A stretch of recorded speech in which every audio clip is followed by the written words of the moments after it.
Hello friends, welcome back to the my new video guys and my YouTube channel guys. Today friend we are going to talk about guys how can we turn on reading mode setting in our Poco phone. Friends, you want to on your reading mode in your Poco phone. So guys, how can you on today? I will show you in this video guys how to turn on reading mode. So before starting video friend, first of all go and subscribe the channel.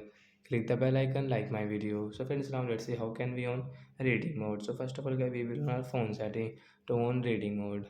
So friends, you can see phone setting guys, tap here, then guys scroll it. Friends, you can see guys your display setting guys, click on display setting.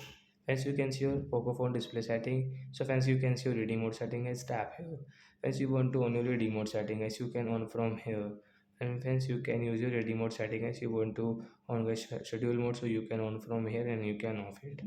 So after on guys, you can see screen color will change.